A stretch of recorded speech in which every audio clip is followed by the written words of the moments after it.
The Art of Effective Communication, Secrets to Better Relationships and Success. Introduction. Effective communication is the cornerstone of success in every area of life, personal, professional, and beyond. Yet, it's a skill many of us take for granted or fail to develop fully. The way we communicate shapes our relationships, influences how others perceive us, and determines the quality of our interactions. But communication isn't just about speaking clearly or getting our message across. It's about understanding others, listening actively, and knowing how to respond in ways that foster connection, trust, and mutual respect.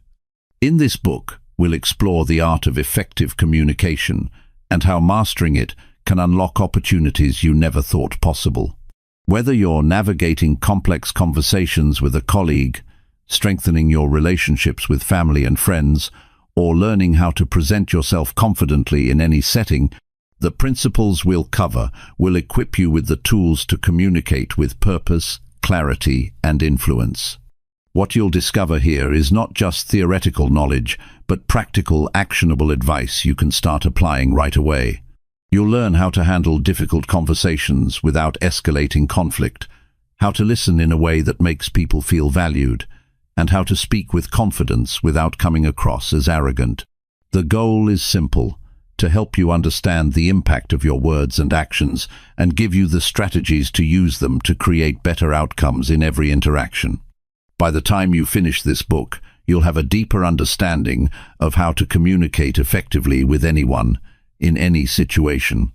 This isn't just about improving your speech or perfecting your body language. It's about mastering a skill that will open doors, strengthen your relationships, and ultimately drive your success. The principles you'll learn will give you a competitive edge in the workplace, enhance your personal life, and lead to stronger, more meaningful connections with those around you. Communication is the key to achieving lasting success, and the journey to mastering it starts here. Every conversation is an opportunity, and by unlocking the secrets of effective communication, you'll be well on your way to building a life of connection, growth, and achievement. Chapter 1. Changing how you think about communication. When you think about communication, what comes to mind? Most people probably think about having conversations, making small talk, or exchanging information. But the truth is, communication is much more than just talking. It's the way we connect with the world around us, the way we form relationships, the way we solve problems, and even the way we shape our lives. How you communicate directly impacts the relationships you build, the career you develop, and the quality of your life. Yet, so many of us go through life thinking communication is just about sending messages back and forth. We speak to be heard, we listen to respond, but rarely do we stop and think about the deeper purpose behind it all. Changing how you think about communication can be the key to transforming not just your conversations, but your entire approach to connecting with others. Think about it for a second. Every time you communicate with someone, you're creating a moment that could strengthen or weaken your relationship. Whether it's with a friend, a family member, a colleague, or even a stranger, your words, actions, and the way you carry yourself all have an impact. Communication isn't just about exchanging information, it's about creating bonds, understanding others, and expressing yourself clearly. When you start looking at communication this way, everything changes. You stop seeing communication as something you do and start seeing it as a tool that builds something. You begin to understand that your words, tone, body language, and even your silence are powerful tools for creating connection, trust, and understanding. When you speak with intention, every conversation becomes an opportunity for deeper connection and growth. Consider how many times you've had a conversation where you walked away thinking, "I didn't really connect with that person," or "I didn't get my point across clearly," or maybe you've had times when someone else's words made you feel dismissed, misunderstood, or disconnected.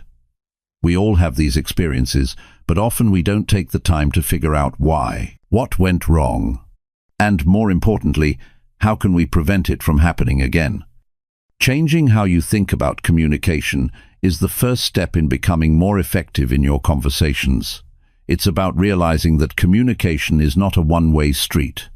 It's not just about getting your own point across. It's about creating a space where both sides feel heard, understood, and respected. Effective communication is a partnership between two or more people, and it requires active involvement, awareness, and care from everyone involved. In every conversation, the goal should not just be to talk, but to connect. Think about the people you enjoy talking to the most. They aren't necessarily the ones who talk the most or dominate the conversation. In fact, the best communicators are often the ones who listen the most. They know that communication isn't just about sharing your own thoughts. It's about understanding others and building a relationship of trust and respect. When you begin to shift your mindset to this new way of thinking about communication, you'll start to see conversations in a different light. Instead of focusing on what you need to say, you'll start focusing on how you can connect with the other person. What do they need to hear from you? What's the best way to make sure your words are clear and kind?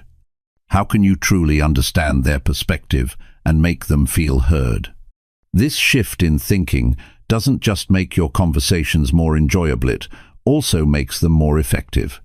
You'll find that people are more willing to engage with you, more willing to listen, and more willing to open up.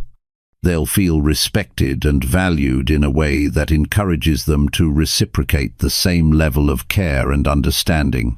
The first step in changing how you communicate is to ask yourself one important question: what do I want to achieve with this conversation? If your goal is to simply be heard, you'll likely only focus on making sure you say everything you need to say.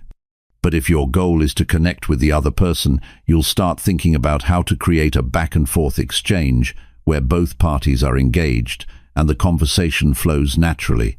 Once you start to look at communication through this lens, you'll realize that every conversation has the potential to be more than just a simple exchange of words.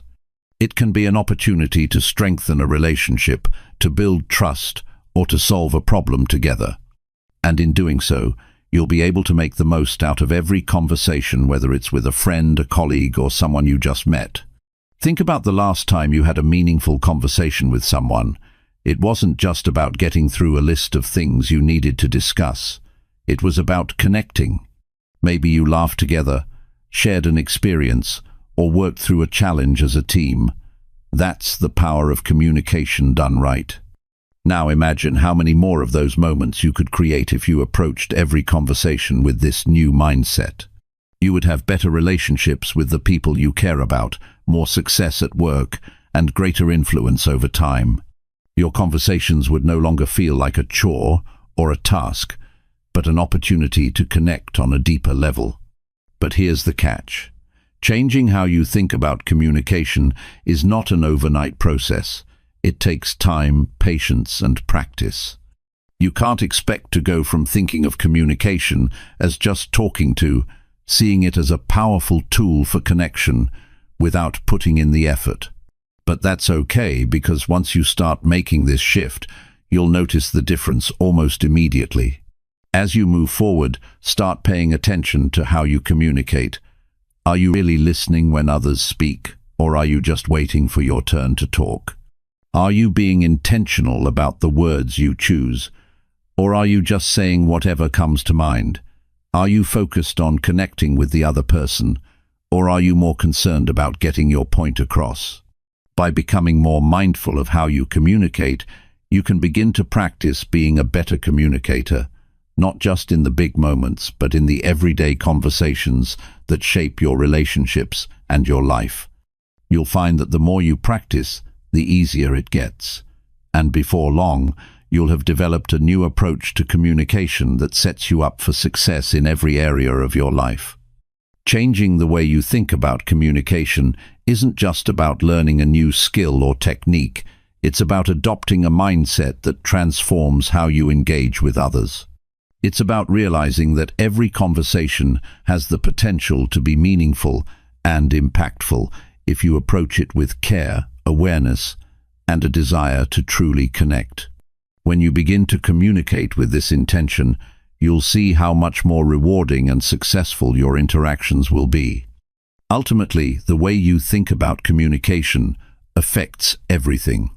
If you see it as an opportunity to connect, listen, and build trust, you'll find that your relationships improve, your career thrives, and your life becomes richer and more fulfilling. So, as you move forward, start to shift your mindset. Begin to see communication as the powerful tool it truly is. And with time, you'll become a more effective, empathetic, and confident communicator. Chapter 2. Listening to understand, not just respond. When we talk about listening, most people think of it as simply hearing the words someone says. It's an automatic response, a reflex. You hear sounds, you recognize words, and maybe you respond. But the truth is, listening is much more than that. Listening is an art, and the way we listen can completely change the outcome of any conversation. The way most people approach listening is with one goal in mind: to wait for their turn to speak. You listen just enough to catch the main points, then you jump in with your own thoughts. This kind of listening is transactional. You're not truly engaged in what the other person is saying. You're thinking about your own response while they're still talking. This is why so many conversations feel shallow and why misunderstandings happen so often. It's not because we don't care, but because we're not fully listening. Real listening, the kind that leads to better understanding and stronger relationships, is about being present. It's about focusing entirely on the person in front of you. It's not just about hearing their words, but also understanding the meaning behind them. When you listen to understand, you're not just waiting for your chance to talk. You're actually engaging with the person's thoughts and feelings. This is what makes a conversation meaningful. Imagine talking to someone who isn't just hearing your words, but is actively trying to understand the message you're trying to convey. They don't interrupt or finish your sentences for you. Instead, they lean in, make eye contact, and nod, showing they're really hearing you. Doesn't that make you feel like you matter, like what you're saying is important? That's the power of listening with intention. Listening to understand requires a shift in mindset. It means setting aside your own thoughts, opinions, and judgments long enough to fully take in what the other person is saying. You stop thinking about how you'll respond and start focusing on their words, their emotions, their perspective. This is harder than it sounds, especially in a world where distractions are everywhere. But when you make the effort to truly listen, you're telling the other person, "I care about what you have to say." This alone can change the entire tone of a conversation. You don't need to be an expert to listen better. It's a skill that anyone can develop, and it starts with being more mindful of your own tendencies. Do you find yourself interrupting? Do you finish other people's sentences? Do you zone out when someone is talking for a long time? These are all signs that you may be listening to respond, not to understand. The first step is to become aware of how you listen. Think about the last conversation you had where you felt truly heard. Maybe it was with a close friend, a family member, or even a colleague. How did that make you feel?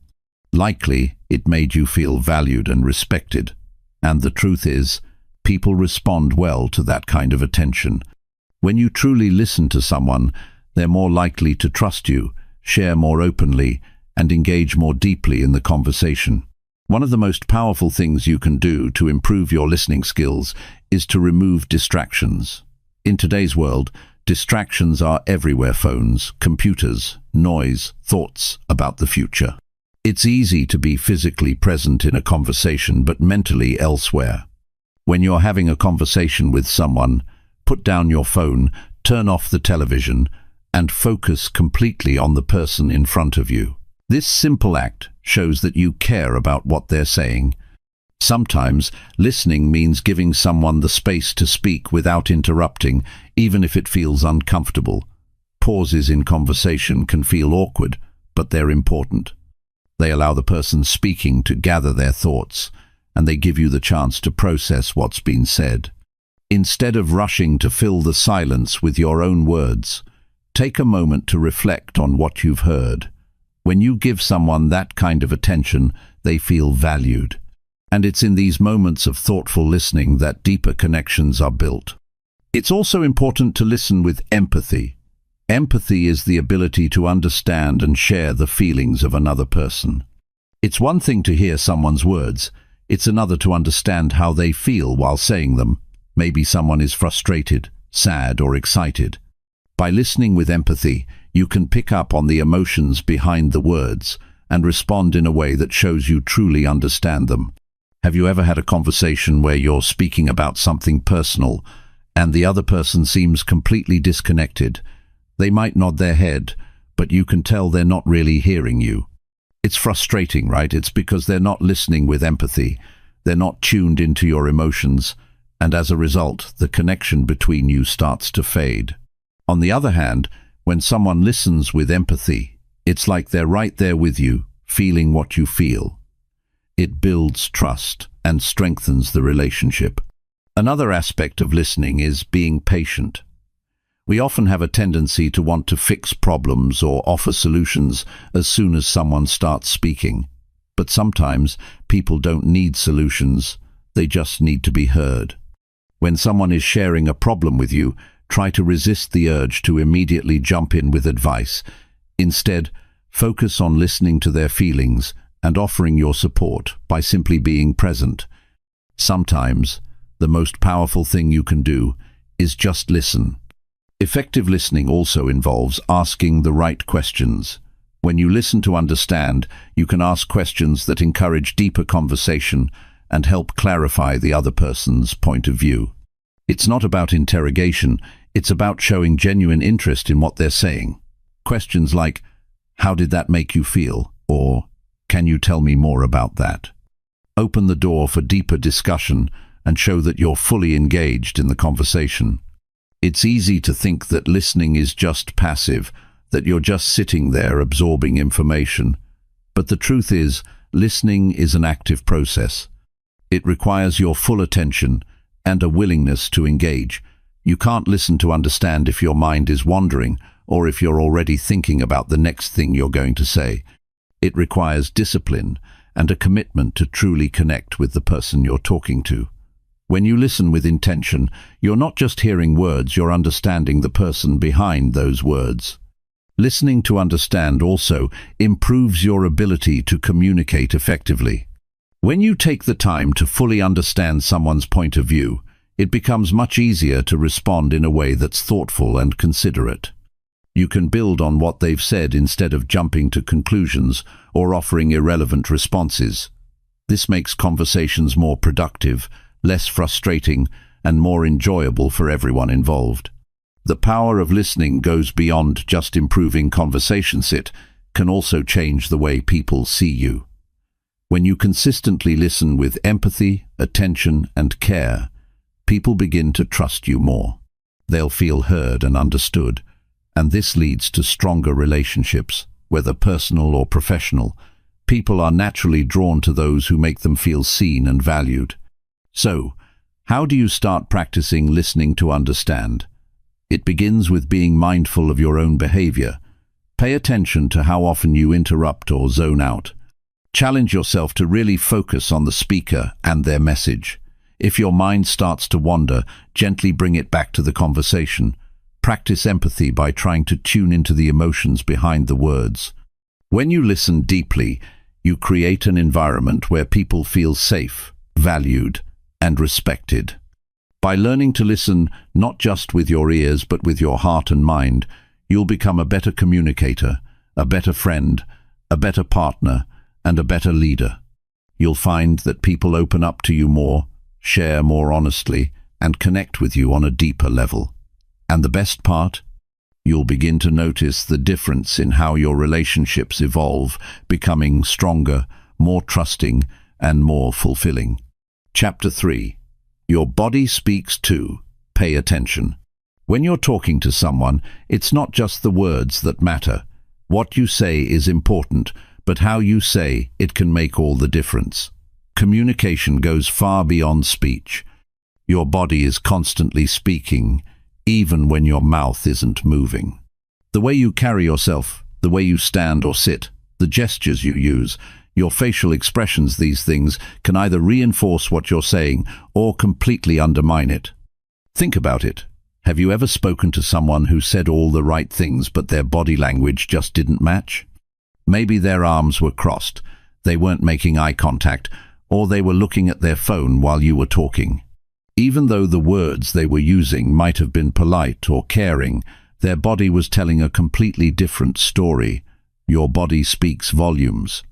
In fact, it often communicates more clearly than the words you use. Body language has a way of revealing emotions, intentions, and attitudes, sometimes even when you don't realize it. You might be saying one thing, but if your body is saying something else, that's what people will pick up on. It's a natural response. We all do it, whether we realize it or not.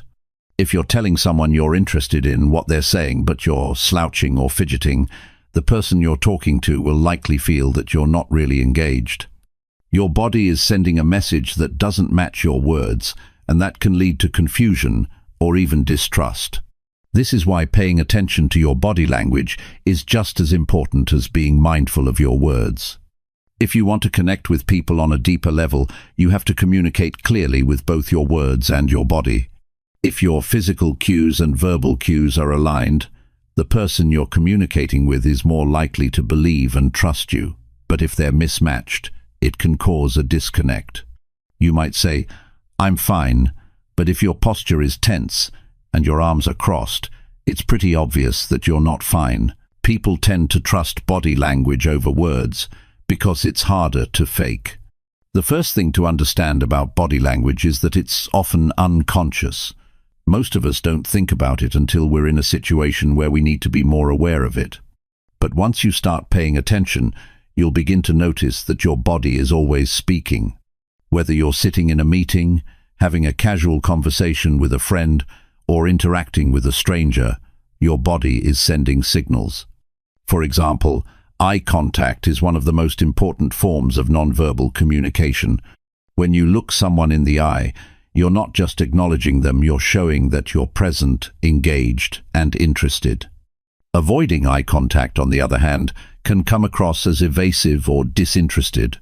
If you're nervous, you might find yourself looking away, but consciously making the effort to maintain eye contact can help you come across as more confident and sincere. It's a small adjustment, but it can make a huge difference in how you're perceived. Another key element of body language is posture. The way you carry yourself tells a lot about your emotional state and attitude. If you're standing tall with your shoulders back and your head held high, you naturally project confidence. People are more likely to take you seriously, and you'll feel more confident too. But if you're slouching or hunched over, you might come across as insecure or disengaged. When you're in a conversation, try to stand or sit up straight. It not only makes you look more open and confident, but it also helps you feel more focused and engaged in the discussion. Your hands can also be a powerful tool in communication. How often do you find yourself using your hands to emphasize what you're saying? Hand gestures can help reinforce your words, making your message more memorable and clear. But, like anything else, too much can be distracting. For example, if you're gesturing constantly while speaking, it might make you seem nervous or like you're trying too hard to communicate something. On the flip side, keeping your hands still can sometimes come across as stiff or overly formal. The key is finding balance. Use your hands to help tell your story, but don't let them overshadow your words. Facial expressions also play a huge role in communication. Think about how often your face gives away your emotions without you even realizing it. A smile can put someone at ease and convey warmth, while a furrowed brow can signal confusion or concern. When someone is talking to you, your facial expressions should align with what they're saying. If they're sharing something happy or exciting, a smile or raised eyebrows can show that you're engaged and happy for them. If the conversation takes a more serious turn, your facial expressions should shift accordingly. Your face is one of the first things people read to understand how you feel about a conversation. Even things like your tone of voice and breathing patterns are part of your body language. The way you speak, whether it's fast and rushed or slow and deliberate, can signal your mood or level of engagement. If your voice is high-pitched and shaky, People might perceive you as nervous or uncertain. If you speak slowly and calmly, you'll likely come across as more confident and in control. Your breath, too, can communicate a lot about your emotions. If you're calm and collected, your breathing will be steady, but if you're stressed or anxious, your breath might become shallow or rapid. Be mindful of your tone and pace. They can help you convey a sense of calm and confidence. Body language also includes how you physically position yourself in a conversation. Proximity and personal space matter. If you stand too close to someone, they may feel uncomfortable, like you're invading their space. But if you stand too far away, you might seem distant or uninterested. Finding the right distance depends on the context and the relationship you have with the person, but generally speaking, respecting people's personal space shows that you care about their comfort. If you're aware of your body language, you can adjust it to make sure it matches your words and intentions. This helps others feel more at ease and creates a more authentic connection. And it's not just about looking confident or engaged, it's about truly being engaged in the conversation. If you're shifting around constantly, checking your phone or looking at your watch, it sends the message that you'd rather be somewhere else. On the other hand, if you're giving the other person your full attention, your posture is open, you're making eye contact, your hands are relaxed, it shows that you value what they're saying. Being aware of your body language also means recognizing when someone else's body language isn't matching their words. If someone says, "I'm fine," but their arms are crossed or they're avoiding eye contact, it's a sign that they might not be fine after all. This is where active listening comes into play. By paying attention to both the words and body language of others, you can better understand what's really going on. If you notice signs of discomfort or tension, you might need to adjust the conversation or ask more questions to dig deeper. Mastering the art of body language isn't about being fake or over the top. It's about being intentional with your actions, making sure that your words and your body are working together to create a clear, open, and honest communication experience. It's about making sure the message you're sending is the one that's truly meant to be received. Small adjustments can make a big difference in how others perceive you and how you connect with them. By becoming more mindful of your body language, you can improve your communication skills and make every conversation more impactful. Chapter 4. Speaking clearly. Less is more. When you think about communication, it's easy to assume that more words equal more clarity, but in reality, sometimes less is more. The ability to speak clearly, with precision and purpose, can be the key to making your point effectively. Overloading someone with too many words can confuse them or cause them to tune out, and that's not the kind of communication you want. What matters more than how much you say is how well you say it. We all know someone who talks a lot. Their sentences are long, they use multiple examples, and they keep going even when it's clear the listener isn't following. On the flip side, we also know people who can make their point in just a few words. They cut straight to the chase, they don't waste time, and they leave you with a clear understanding of their message. It's not that the talkative person doesn't have valuable things to say, they just haven't yet figured out how to say it effectively. The person who speaks succinctly, however, has mastered the skill of clear, impactful communication. One of the most effective ways to communicate is by getting to the point quickly. This doesn't mean you should rush through conversations or sound curt, but rather that you should be mindful of the message you want to deliver. Before you speak, think about the core of what you want to convey. Strip away the extra words, the unnecessary filler, and get to the heart of the matter. The clearer you are, the more likely people are to understand your message and take it seriously. A big part of speaking clearly is being aware of your audience. It's easy to fall into the habit of speaking for the sake of speaking, especially when you're nervous or trying to impress someone. But the truth is, when you're speaking to others, you need to consider how they will interpret your message. What do they need to know? What information is relevant? And how can you say it in the simplest way possible? If you're giving a presentation at work or telling a story to a friend, your approach should be similar. Keep it simple and focused on the key points. No one wants to listen to a long-winded explanation or a rambling story. They want to know what's important and why it matters to them. So, practice thinking before you speak. What's the essence of what you want to say? What's the main takeaway for the person you're talking to? A good practice is to imagine that you only have a few seconds to explain your point. What would you say if time was limited? The more you train yourself to simplify your thoughts and speak with clarity, the easier it becomes to communicate effectively in any situation. This isn't about dumbing things down. It's about finding the most straightforward way to communicate a message that people can easily grasp. Another important part of speaking clearly is avoiding unnecessary jargon. It's tempting to use big words or technical terms to make yourself sound more knowledgeable, but often this can backfire. Your goal is not to impress, but to connect. When you use complicated language, it can create a barrier between you and the person you're speaking to, especially if they don't understand the terms you're using. Instead, choose words that everyone can understand, no matter their background or experience. The clearer you are, the more likely your listener will stay engaged and retain the information you're giving them. Have you ever been in a conversation where someone used terms you didn't understand, and you just nodded along pretending to know what they were talking about? It's a common experience, and it doesn't feel good. Now imagine the opposite. A person speaks to you in a way that is approachable, that uses language you can relate to.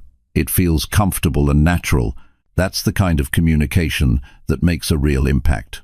The way you structure your thoughts also plays a huge role in clarity. When you're trying to get a message across, it's easy to get sidetracked by tangents or irrelevant details. To keep things clear, you need to organize your thoughts before you speak. If you have multiple points to make, try to present them in a logical order. Start with the most important idea, and then build on it. Avoid jumping around from topic to topic, as this can confuse your listener and make it harder for them to follow what you're saying. For example, if you're telling a story, don't start with the ending. That's a sure way to lose your audience.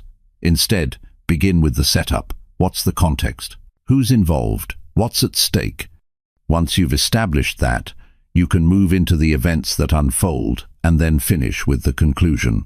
When you follow this structure, your listener can track your thoughts and understand where you're going with the conversation.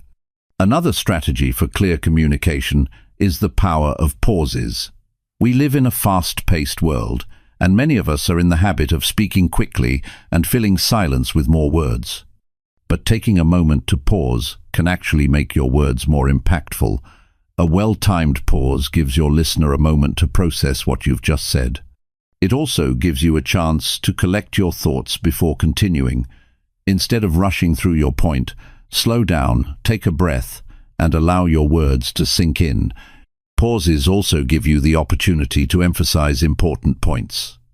If you've just said something significant, don't rush on to the next thought. Take a moment to let the importance of your words land. This not only gives your listener time to reflect on what you've said, but also shows that you value your message and want to make sure it's understood. Being clear doesn't mean you have to be overly formal. Communication is much more than just getting facts across. It's about building connections. The more natural and genuine you are, the more likely it is that your message will be received. So don't worry too much about perfecting every sentence. Instead, focus on delivering your thoughts in a way that is honest, direct, and relatable. Sometimes, simplicity can be the hardest part. It's easy to overcomplicate things or get caught up in trying to sound impressive. But speaking clearly is about cutting through the noise and focusing on what really matters. The next time you're in a conversation, whether it's casual or important, think about how you can make your message as straightforward as possible. What can you take out? What's unnecessary? Clarity is not about saying everything you know, it's about saying exactly what needs to be said. One more thing to keep in mind is that speaking clearly also means speaking confidently. When you know what you're saying and you've organized your thoughts, you'll naturally feel more confident. And confidence has a huge impact on how your words are received. If you're unsure of yourself, your listener might also feel unsure. But if you speak with assurance, even if it's just by being clear and concise, your message will have more weight. The key to effective communication lies in understanding that less really is more. You don't have to say everything to get your point across. When you speak clearly, with purpose and focus, you not only make it easier for others to understand you, but you also show respect for their time and attention.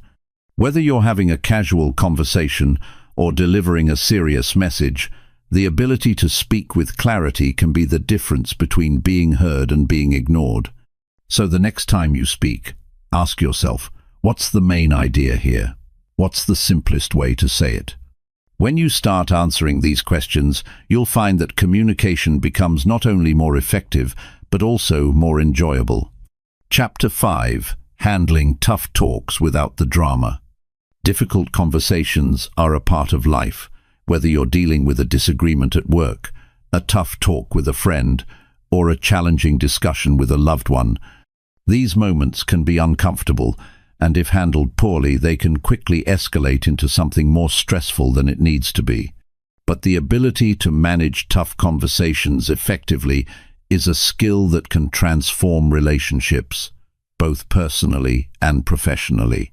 It's not about avoiding difficult topics. It's about approaching them in a way that promotes understanding, respect, and resolution.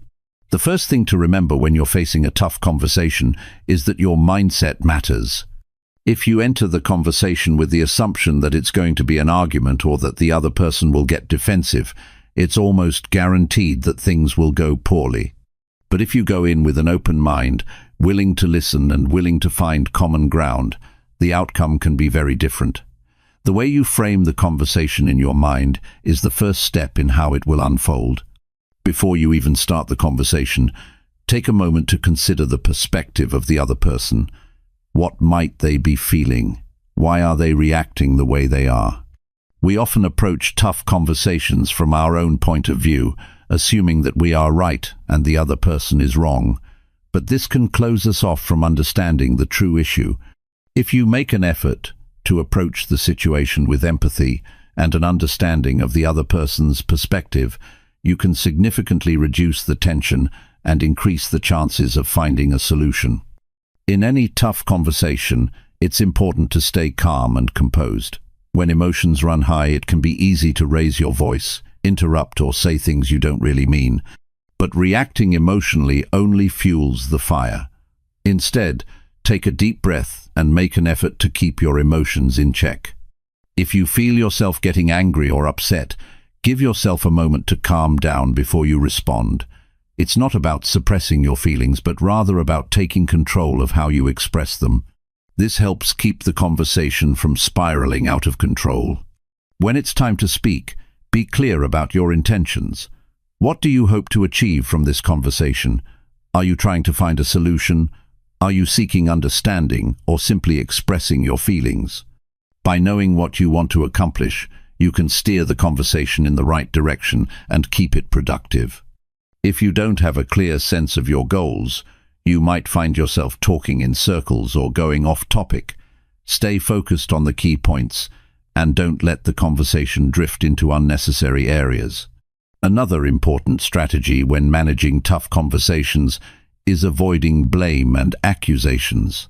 It's easy to fall into the trap of pointing fingers and accusing the other person of wrongdoing, but this only puts them on the defensive.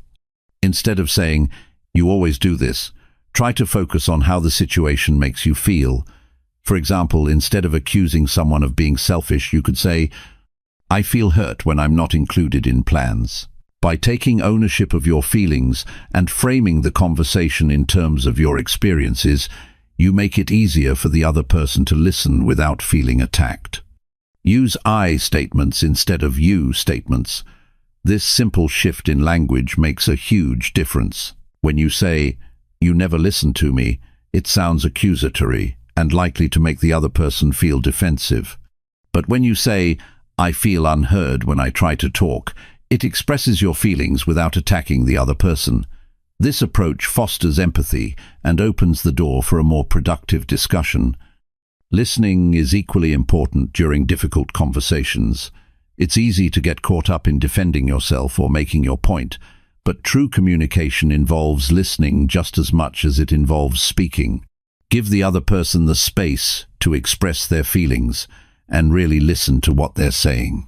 This doesn't mean just hearing their words. It means understanding their perspective and acknowledging their emotions. Acknowledge what the other person is saying, even if you don't agree with them. You don't have to agree with everything to have a meaningful conversation, but acknowledging their feelings shows respect. Another key to managing tough conversations is staying solution-focused. It's easy to get stuck in the past and dwell on what went wrong, but this doesn't help anyone move forward. Instead of rehashing old arguments, focus on how you can move forward. What changes can you both make to improve the situation? What actions can be taken to prevent a similar issue from happening again? Keeping the conversation centered on solutions helps create a sense of progress and shows that you are both interested in resolving the issue rather than just airing grievances. If the conversation starts to escalate or become unproductive, don't be afraid to take a break. Sometimes a short pause can help everyone collect their thoughts and calm down. This isn't about avoiding the issue. It's about creating the space needed for a more constructive discussion. It's okay to say, "I think we both need a few minutes to cool off before we continue." This shows that you are committed to resolving the issue, but you want to do it in a way that's calm and thoughtful. During difficult conversations, it's important to avoid personal attacks. Name-calling, insults, or belittling remarks will only escalate the situation and cause lasting damage to the relationship. Instead, focus on the specific issue at hand. Keep the conversation respectful, even if you're upset. By addressing the problem, not the person, you maintain a level of professionalism and emotional intelligence that allows both parties to stay calm and productive. Don't forget to acknowledge the other person's perspective, even if you don't agree with it. Showing that you understand where they're coming from doesn't mean you have to agree with them, but it creates an atmosphere of mutual respect. When people feel heard and understood, they're more likely to listen to your point of view and be open to compromise. When it comes to resolving the issue, be open to compromise. You might not get everything you want, and neither will the other person. But if you approach the conversation with a mindset of collaboration rather than confrontation, it becomes easier to find a middle ground. The goal isn't to win the argument, it's to come to a solution that works for both sides. Sometimes that means making concessions and finding creative ways to meet each other's needs. Once the conversation is over, it's important to follow through on your promises. If you've agreed on a course of action or made commitments during the discussion, make sure you honor them. This builds trust and shows that you are serious about making positive changes. Following through is just as important as having the conversation in the first place, because it proves that the conversation wasn't just words, it was a step toward improving the relationship. Difficult conversations don't have to be destructive. In fact, they can be an opportunity for growth, understanding, and connection. By staying calm, listening actively, and focusing on solutions, you can turn even the toughest talks into moments of progress. Every tough conversation is a chance to strengthen your communication skills and build stronger, more resilient relationships. It's about being open, honest, and willing to work through challenges together. When you approach these situations with the right mindset and the right tools, you'll find that they become easier to navigate and more productive in the long run. Chapter 6. Putting yourself in others' shoes. Empathy isn't just a nice-to-have skill in communication, it's a vital one. If you want to really connect with others, especially when you're dealing with difficult or complex situations, the ability to put yourself in someone else's shoes is invaluable. Understanding where someone is coming from, seeing things through their eyes, and truly hearing them can create a bond that fosters trust, respect, and better relationships. This isn't always easy, but when you learn how to do it effectively, It can transform the way you communicate and interact with others. When you think about empathy, it's more than just feeling bad when someone else is upset. It's about actively trying to understand their feelings, thoughts, and perspective, and responding in a way that acknowledges their experience. Sometimes, it's not even about offering solutions. Sometimes, it's about listening without judgment and allowing the other person to feel heard and validated. Empathy is not about agreeing with everything the other person says or does, but about understanding their emotions and viewpoints, even when they differ from your own. One of the first steps in being more empathetic is taking the time to listen, not just listening to respond, but truly listening to understand. So often, when we're having a conversation, we're already thinking about what we're going to say next. We're so focused on crafting our response that we miss the full depth of what the other person is saying. This can lead to misunderstandings or frustration because the other person may feel that they weren't really heard. Empathetic listening means giving the speaker your full attention, letting them express themselves without interruptions, and focusing entirely on their words. It's about being present in the moment and making the other person feel like their thoughts and feelings are important. When you listen with empathy, it's also crucial to pay attention to non-verbal cues. Sometimes what's left unsaid speaks louder than words. A person's tone of voice, body language, and facial expressions can tell you a lot about how they're feeling. Are they tense, nervous, frustrated? By noticing these cues, you can get a better sense of what the person may be experiencing internally, even if they're not directly saying it. This can help you respond in a way that is more attuned to their emotions and more supportive in nature. It's also important to ask questions that show you're genuinely interested in understanding their point of view. Don't make assumptions. Instead of jumping in with your own ideas or advice, try asking open-ended questions that encourage the other person to share more. Questions like, "How did that make you feel?" Or, "What was going through your mind when that happened?" Invite the person to open up and give you a deeper insight into their thoughts. These types of questions also help the other person feel valued, because it shows that you care about their experience. Another way to practice empathy is by validating the other person's feelings. This doesn't mean you have to agree with them, but simply acknowledging their emotions can go a long way. For example, if someone is upset about something, saying something like, "I can see why you'd feel that way," or "That must be really tough for you," shows that you're recognizing their emotional state and not dismissing it. When someone feels validated, they're more likely to open up and continue the conversation in a productive way. It also helps to reduce the emotional tension that can arise in difficult discussions, because it creates a safe space where feelings are acknowledged instead of ignored or minimized. In some situations, people may not want you to fix their problems. They may just want to be heard, to feel understood. Offering advice too quickly can sometimes be counterproductive, especially if the other person just needs to vent or process their emotions. Instead of jumping straight into problem-solving mode, try simply acknowledging what they're saying and expressing understanding. You might say something like, "I can't imagine how hard that must be for you," or "That sounds really challenging."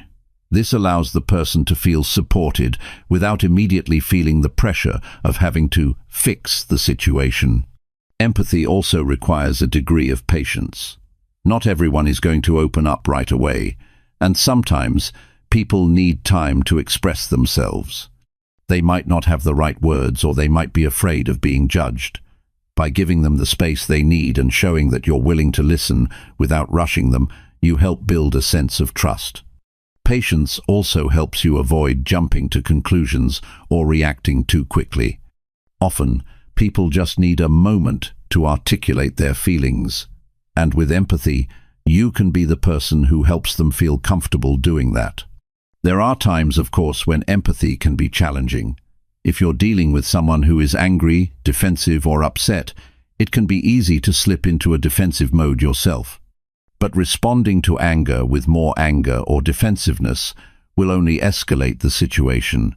Instead, try to remain calm Acknowledge their emotions and let them know that you're open to understanding what's behind their frustration. This can help de-escalate the situation and create a more constructive dialogue. By keeping your own emotions in check and responding with empathy, you're setting the tone for a more positive interaction, even when things get tough. Empathy doesn't only apply to difficult conversations, though. It can also enhance everyday interactions. The ability to show empathy in casual conversations can strengthen your relationships, whether you're talking to a colleague, a friend, or a family member. For example, if a friend shares something exciting with you, showing enthusiasm and joy for their success is a form of empathy. On the other hand, if they share something difficult, offering a kind word or simply being there to listen can make a world of difference. The more you practice empathy in everyday interactions, the more natural it will become to bring that same level of understanding and connection into your tougher conversations. When you take the time to understand others, you also begin to understand yourself more. Empathy helps you become more aware of your own feelings and reactions, which can lead to deeper self-awareness. It can also improve your ability to communicate your own needs and emotions, since you've practiced articulating feelings in a way that respects both your own and others' experiences. At its core, empathy is about recognizing the humanity in others. It's about understanding that everyone is dealing with their own challenges, fears, and emotions. When you practice empathy, you're making a conscious effort to connect with others in a way that is compassionate and understanding. In return, you not only strengthen your relationships, but also build a reputation as someone who values and respects the feelings of those around them. The more you practice empathy, the more naturally it will become a part of your communication. You'll start to notice the subtle cues people give off, the emotions that lie beneath their words, and the deeper meaning behind their actions. By being attentive, patient, and open to understanding, you'll find that your relationships become more meaningful and your ability to communicate improves. Empathy is a powerful tool that has the potential to transform how you connect with others and ultimately to build stronger, more positive relationships in every area of your life. Chapter 7. Practice makes perfect. Improving every day. Improving communication is a gradual process and one that requires ongoing effort. You're not going to suddenly become an expert communicator overnight. But the good news is, with consistent practice, you can make meaningful progress. This is why daily effort is so important. Just like anything in life, the more you practice, the better you get. Communication is no different. It's easy to think that you've got it all figured out after a few successful interactions. But the truth is, the best communicators are always refining their skills. It's easy to fall into a routine where you don't actively think about your communication.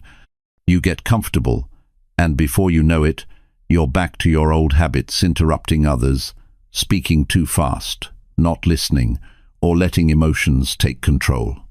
To break free from this, you need to make conscious effort every day. It's not enough to expect improvement just by hoping for it. The key is to integrate small practices into your day-to-day interactions so that it becomes second nature. One powerful way to improve your communication skills is by taking time every day to listen. It sounds simple, but this is often overlooked. We're constantly distracted by our phones, emails, and other external noise, so we don't always give people the attention they deserve when they're speaking to us. To truly improve, you need to commit to really listening in every conversation. This means giving your full attention, putting down your phone, and tuning out distractions. The more you focus on the person in front of you, the more you'll understand their message, and the more effectively you'll be able to respond. A daily habit of practicing active listening can make a huge difference. Active listening involves not just hearing the words, but understanding the feelings and ideas behind them. It's about engaging with the speaker, asking clarifying questions when you're unsure, and reflecting back what you've heard to make sure you've understood correctly. By practicing active listening every day, you'll start to notice patterns in the way people communicate. You'll be better at recognizing emotions and intentions, which will make you more effective in responding. Another essential part of improving communication is being mindful of your body language. It's not just about what you say, but how you say it. Your posture, eye contact, facial expressions and gestures all convey important messages that can either support or contradict your words. If you're speaking in a confident tone but avoiding eye contact or crossing your arms, it sends mixed signals. Your body language should align with the message you're trying to communicate. Over time, becoming more aware of how your body communicates can help you build stronger connections with others and make your conversations more impactful. One way to practice this is by recording yourself during conversations or presentations. You can do this when you're speaking to a friend, a colleague, or even in a mirror. Watching yourself communicate will give you insights into your body language and how you come across to others. You might realize you fidget or avoid eye contact without even knowing it. Once you identify these habits, you can start working to improve them. The more you become aware of your nonverbal cues, the more confident and authentic your communication will be. Another key element of improvement is gaining feedback from others. The people around you, friends, family, colleagues, can be valuable sources of insight into your communication style. Sometimes we don't realize our own communication flaws because we're too close to the situation. Asking for feedback can help you identify areas for improvement that you might not notice on your own. It could be something as simple as the tone you use when you're stressed, or how you interrupt people without meaning to. Ask others for honest input on how you come across in conversations and use their feedback to refine your skills. It's also helpful to set small goals for yourself when practicing communication. Instead of trying to overhaul everything at once, focus on one aspect of communication at a time. For example, you might decide to work on listening more intently during your meetings at work, or you could commit to speaking more slowly when you're explaining something important. By narrowing your focus, you can see clear improvements more quickly, which can help motivate you to keep going. Celebrate the small victories, like staying calm in a heated discussion or actively listening during a conversation with a colleague. One of the best ways to improve is by reading and learning about communication. The more you understand the principles behind effective communication, the more conscious you will be of the choices you make when interacting with others. There are countless books, articles, and podcasts out there that focus on communication skills. Reading about different strategies and techniques can provide you with new ideas to try. It can also help you develop a deeper understanding of why people communicate the way they do, which will make you more empathetic and adaptable in your own interactions. Every time you engage with someone, it's an opportunity to practice and refine your communication skills. The more you put them into action, the more naturally they'll come. Communication doesn't just happen when you're having a big conversation. It's a part of everything you do. Whether you're sending a quick text, giving a presentation, or catching up with a friend, each moment is an opportunity to practice. Over time, you'll develop the confidence and skills to handle all sorts of conversations with ease. To keep yourself on track, review your progress regularly. At the end of each day, take a moment to think about the conversations you had and how you could have communicated more effectively. Were there moments when you could have listened better or been more mindful of your tone? Were there areas where you felt like you could have been clearer in expressing your ideas? Reflecting on your daily interactions helps you identify areas for improvement and make small adjustments for the future. The more you review your progress, the faster you'll grow as a communicator. Remember, improvement doesn't always happen in leaps and bounds. Sometimes it's a matter of small, consistent changes that accumulate over time. You may not see huge changes right away, but every day you put in the effort, you're making progress. Just like working out, it's the steady, consistent effort that pays off in the long run. So don't get discouraged if you don't notice drastic changes immediately.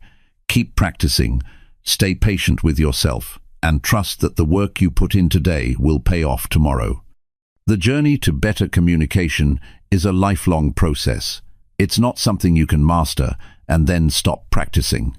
The best communicators continue to learn, grow, and refine their skills throughout their lives. So make it a daily habit.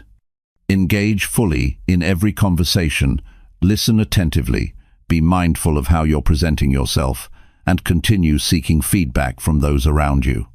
Over time, these small efforts will add up and make you a more confident, effective communicator. And when you communicate better, you'll notice that your relationships, both personal and professional, will grow stronger and more meaningful as a result. Chapter 8. Be yourself. Authentic communication wins. When it comes to communication, one of the most powerful things you can do is be yourself. Authenticity is key. If you're trying to communicate in a way that feels forced or doesn't align with who you are, people can sense that, and when they do, it creates a disconnect. Whether you're speaking with friends, family, co-workers, or even strangers, the more authentic you are, the more effective your communication will be. It's that simple. But being yourself isn't always easy, especially when you feel pressure to fit in or to present a certain image. It's natural to want to impress others, to speak in a way that makes you seem smarter or more put together, or to sound like someone you admire. But trying to be someone else or pretending to know more than you do only leads to confusion and a lack of genuine connection. It's not sustainable. If you want your conversations to be meaningful, they need to be real. They need to come from a place of honesty and openness. Authenticity in communication isn't just about being true to yourself. It's about being vulnerable. Being real means showing up as you are, flaws and all, without trying to hide behind a facade. It's okay to admit when you don't know something, or when you're confused. It's okay to express uncertainty or to ask questions. In fact, people often appreciate it when you're willing to be vulnerable and admit your limitations. It makes you more relatable. When you're authentic, you're giving others the permission to be authentic too. You create a space for openness and honesty that allows for deeper, more genuine connections. In the process of becoming more authentic, it's important to acknowledge the difference between being yourself and being selfish. Authentic communication doesn't mean saying whatever comes to mind without consideration for the other person's feelings. It's about sharing your thoughts and feelings honestly, but in a way that respects others. Being yourself doesn't mean disregarding someone else's perspective or dominating the conversation. It means expressing yourself in a way that is clear, respectful, and considerate. Communication is a two-way street. The goal isn't just to express your own thoughts, but also to listen and understand the other person's. Being authentic also involves being transparent. You don't have to hide your intentions, your beliefs, or your values. When you speak from a place of honesty, your words carry more weight. People trust you more when they know you're being straight with them. This doesn't mean that you should say everything that comes to your mind sometimes. Discretion is necessary, but it does mean being true to your feelings and thoughts. If you're feeling frustrated or excited, let that show. If you're uncertain, say so. Let your emotions inform your communication in a way that feels natural and real.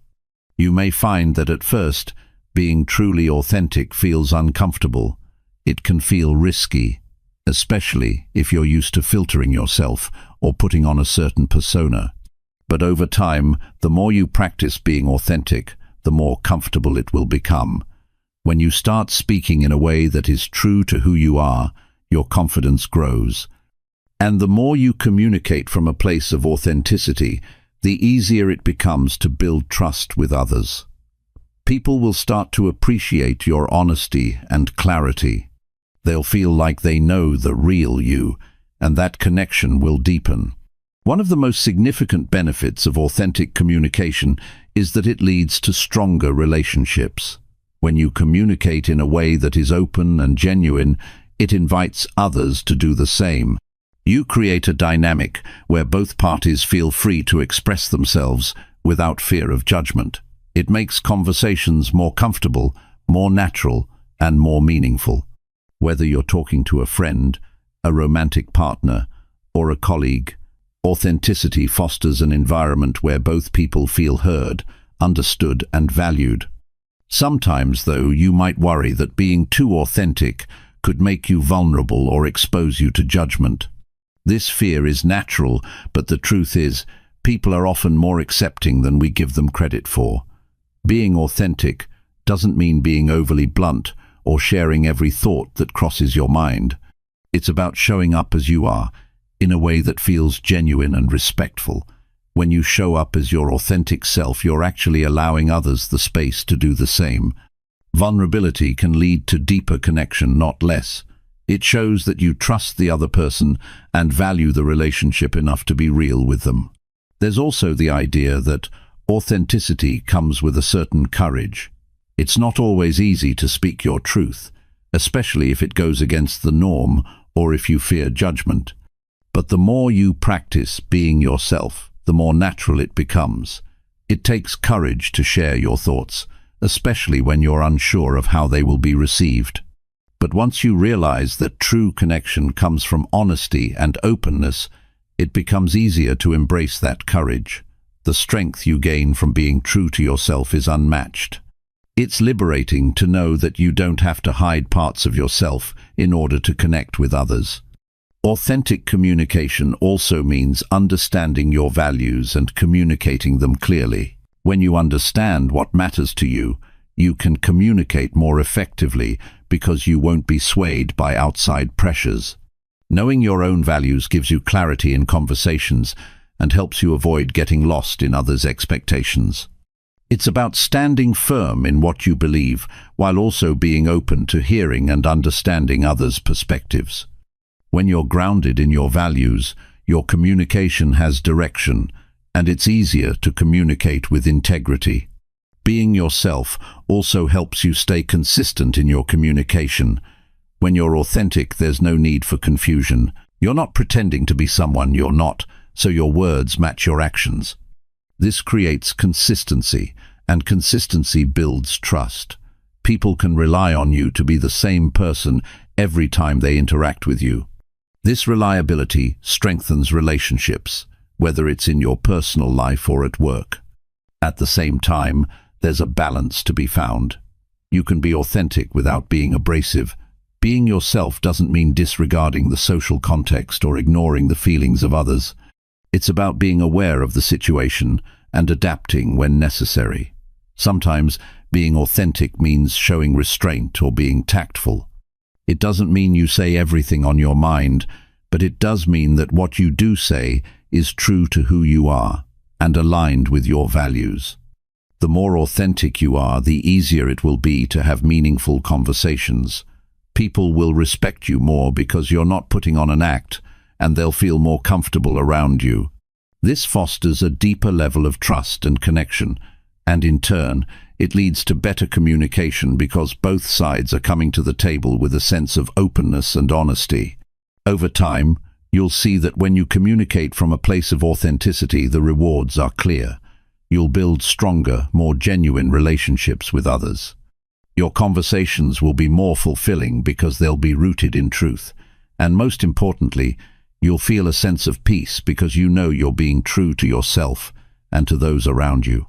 Authenticity in communication doesn't just make you a better communicator, it makes you a better person too. Chapter 9. Speaking with confidence, not arrogance. When you're in a conversation, how you present yourself speaks just as loudly as the words you say. Confidence in communication isn't about being the loudest person in the room or dominating the conversation. It's not about pretending you know everything or coming across as an expert when you're not. True confidence in communication comes from being clear, composed, and comfortable with what you're saying. It's about owning your words and your message without overcompensating or feeling the need to impress.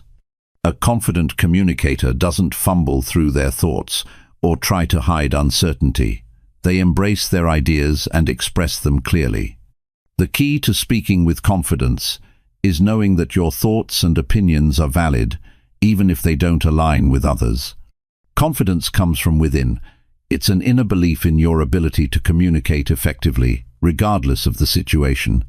Whether you're speaking to a friend, a colleague, or an audience, you need to believe that what you have to say matters. One of the easiest ways to convey confidence is through your tone of voice. The way you say something can completely change how it's received. If you speak too quickly or with hesitation, it can make you seem uncertain. But when you speak slowly, with purpose and clarity, your words carry more weight.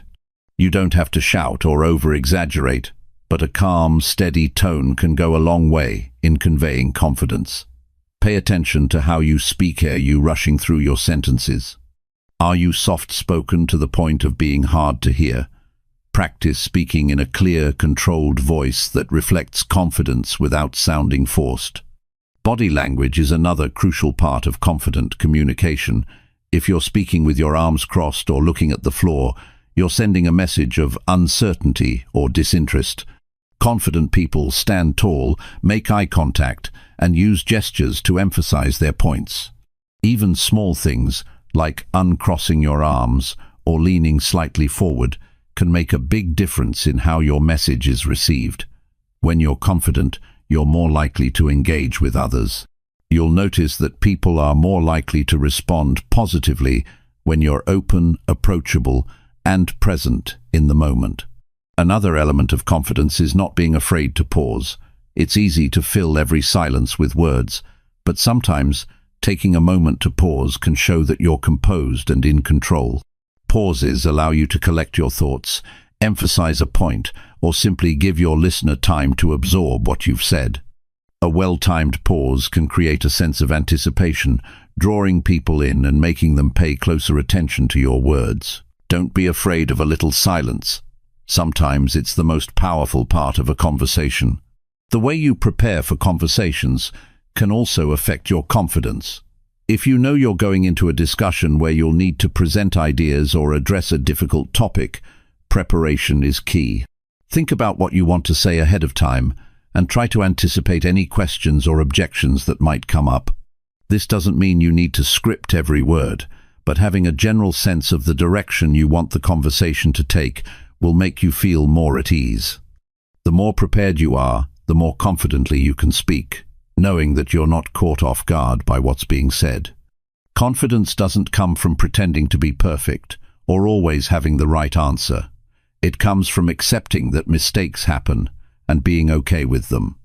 When you make a mistake or say something wrong, it's okay to admit it. A confident communicator doesn't crumble under pressure.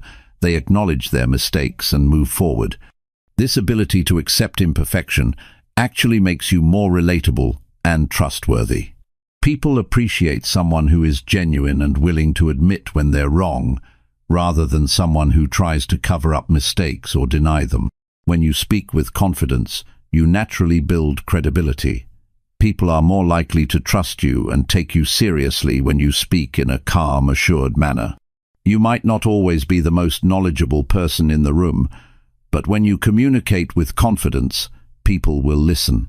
Confidence in communication is about trusting your own voice and allowing your message to be heard.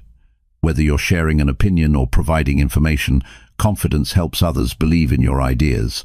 There's also the idea of finding your authentic voice.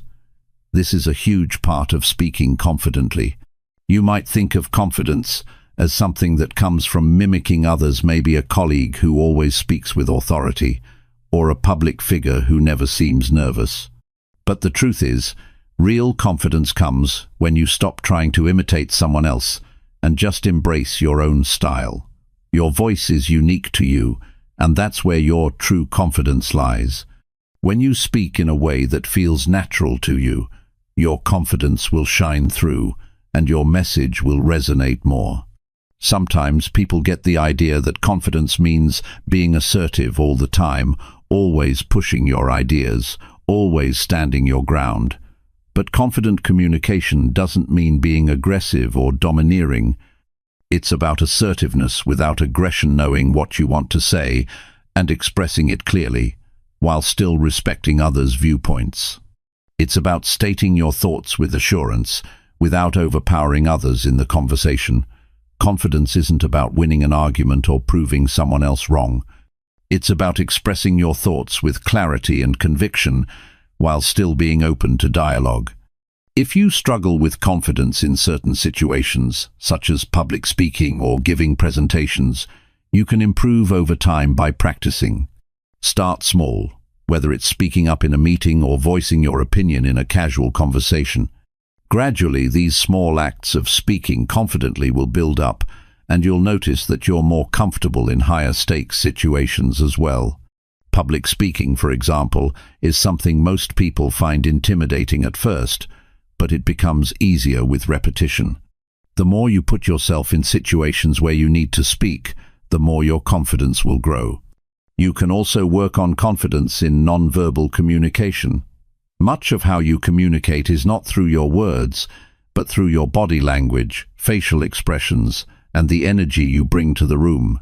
Even the way you walk into a room or how you make eye contact can communicate confidence. It's not just about what you say, it's about how you present yourself. The more you are mindful of these non-verbal cues, the more confident you'll appear to others, which in turn will make you feel more confident inside. Confidence in communication isn't something that comes automatically for everyone, and it's not something that can be forced. But the more you practice, the easier it becomes. Confidence grows with each interaction. It comes from feeling comfortable in your own skin and embracing your own voice. It's about trusting that what you have to say matters and that you deserve to be heard. You don't have to be the loudest person in the room or the one who has all the answers. True confidence comes from owning your words, expressing them clearly, and allowing others to hear your thoughts without fear or hesitation. Over time, as you continue to practice confident communication, you'll start to see it transform your relationships, both personally and professionally. People will respond to you differently when they sense your confidence. You'll be able to navigate tough conversations with ease, express your ideas more clearly, and connect with others on a deeper level. Confidence, when expressed authentically, becomes a powerful tool for creating stronger, more meaningful connections. And the more confident you are in your ability to communicate, the more you'll see your life and relationships thrive. Chapter 10. Communicating in the digital world. Communication in the digital world is a whole different ballgame. Gone are the days when face-to-face conversations were the norm. Today, much of our communication happens through text messages, emails, social media posts, and even video calls. While these platforms offer us incredible opportunities to connect with others, they also come with their own set of challenges. Understanding how to communicate effectively in this digital space is essential, and it requires a shift in mindset and approach. One of the biggest differences between in-person communication and digital communication is the lack of non-verbal cues. In face-to-face interactions, we rely on body language, facial expressions, and tone of voice to gauge how someone is feeling or what they truly mean. In digital communication, all of that is stripped away. A simple message or email can be misinterpreted because there's no way to tell if the other person is smiling, laughing, or rolling their eyes. This can lead to misunderstandings, conflicts, and frustration, especially when the tone or intent behind a message isn't clear. The key to effective communication in the digital world is to be extra careful with your words. Without the benefit of facial expressions or body language, the way you phrase things becomes even more important. What might come across as casual or light-hearted in person can sound rude or dismissive in a text or email. This is why it's so important to think about the tone of your messages before hitting send. Ask yourself, how might this be perceived by the person on the other end? Am I being clear and respectful? Do my words reflect my true intent? Taking a moment to reflect on your message before sending it can save you from unnecessary misunderstandings. It's also easy to forget that digital communication doesn't allow for the same back-and-forth rhythm that in-person conversations do. When you're having a conversation face-to-face, there's a natural flow. You speak, they respond, and the back and forth continues. In the digital world, however, Especially when you're dealing with emails or text messages, there's often a delay. This can lead to frustration, especially if you're waiting for a response or if the other person takes a long time to reply. One of the most important things you can do is be patient and understanding.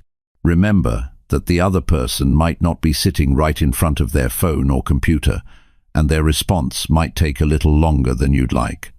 In addition to patience, clarity is paramount in digital communication. Without the opportunity to ask questions on the spot or clarify misunderstandings immediately, it's easy for your message to get lost in translation. Be as clear and concise as possible and avoid overcomplicating things. It's tempting to include lots of details or explanations, but the more you write, the more potential there is for confusion. Stick to the main points and ensure that your message is easy to understand. If you're making a request or giving instructions, break things down step by step to avoid any ambiguity. Another challenge with digital communication is the risk of misinterpretation. When you don't have the full range of vocal tone and body language to support your message, it's easy for someone to misread your words. For example, a short, blunt message can come across as rude or impatient, even if that wasn't your intention. Emojis, GIFs, and punctuation marks can help convey tone, but they can't always capture the full meaning. If you're ever in doubt, it's worth considering whether a phone call or video chat might be a better option for a more sensitive or important conversation. Sometimes it's easier to understand someone's tone or intent when you can hear their voice or see their face. The digital world also creates an environment where communication is often asynchronous. In other words, you may not always be communicating in real time, and that can create problems, especially when you're trying to coordinate with others. For example, in a work setting, emails or project management platforms might not provide instant responses, which can slow things down. It's essential to manage expectations in this space. If you need an immediate response, make sure to note that in your message. Use phrases like, "Please reply as soon as possible," or "Looking forward to your response today." Conversely, if you don't need an immediate reply, let the other person know that they can take their time to respond. Context plays a significant role in digital communication, and without it, things can get easily misunderstood. When you're sending a message or email, be aware of the context in which you're communicating. Are you responding to a work email? Are you having a casual chat with a friend? The context will dictate the tone and level of formality your message should have. A message to a colleague might require a more formal tone, while a text to a close friend can be more relaxed and informal. Misjudging the tone of your message based on context can lead to awkward situations or confusion. In professional settings, it's often better to err on the side of caution and use a more formal tone. In personal settings, you can be more informal, but even then, consider how your words might be received. One major advantage of digital communication, though, is that it gives you time to think. In a face-to-face conversation, you often have to respond quickly, which can sometimes lead to missteps or regrets. In digital communication, you have the luxury of taking a moment to consider your response. If you're feeling emotional, it can be helpful to step away for a while before responding to an email or text message. This pause gives you the chance to think more clearly and respond in a way that you won't regret later. It's also important to take your time to process information before replying. If you're reading a message that triggers an emotional reaction, give yourself permission to pause and reflect before firing back a response. Timing is also crucial in the digital world. Some messages are time-sensitive, and responding in a timely manner can prevent unnecessary delays or complications. In work settings, for instance, delayed responses can slow down progress and create frustration. On the other hand, in more casual or personal conversations, waiting a little longer to respond may be perfectly fine. However, regardless of the situation, it's always respectful to acknowledge receipt of a message, especially if you need more time to respond thoughtfully. A simple, "Got your message, I'll get back to you soon," can go a long way in letting the other person know that you haven't ignored them. Another key aspect of digital communication is setting boundaries. Since we're always connected, whether through our phones, computers, or other devices, it can be easy to feel like we have to be available 24/7. But that's not realistic, and it's important to set boundaries to protect your time and mental health. Be clear with others about when you're available to respond and when you're not. If you don't want to be bombarded with messages late at night or on weekends, let people know. Setting these boundaries helps you maintain control over your time and allows you to engage in digital communication without feeling overwhelmed. At the same time, digital communication can create opportunities for stronger relationships. Being able to reach out to someone at any time, whether through a quick text or a message on social media, allows us to maintain connections with people who may live far away or whom we don't see often. Digital platforms can keep relationships alive in ways that weren't possible in the past. However, the key is to remain intentional with how you communicate. Even though you're using digital tools, the goal should always be to foster genuine, meaningful connections. Whether you're texting a friend, responding to an email, or engaging on social media, the way you communicate should still reflect the values of kindness, respect, and authenticity. Ultimately, successful communication in the digital world is about being mindful of how you present yourself through your words. Whether you're typing a quick text, crafting a professional email, or sending a social media post, the goal is always the same: clear, respectful, and thoughtful communication. In the digital world, where so much of our communication happens online, it's easy to overlook how powerful words can be. But if you approach each interaction with intention, patience, and clarity, you can navigate the challenges of digital communication and use it to build stronger, more meaningful relationships. Chapter 11. Reading between the lines. When you communicate with someone, what they say is only part of the story. It's just as important to listen to what's not being said, the things hidden beneath the surface, between the words. This is where reading between the lines comes in. It's about tuning into the subtle signals that others give you, their body language, tone of voice, facial expressions, and even the pauses in conversation. These cues tell you things that words alone cannot express, and understanding them can dramatically improve your communication. People don't always say exactly what they mean. They might be too afraid to speak up, unsure of how to express themselves, or even trying to protect someone else's feelings. In these moments, you need to be a little detective.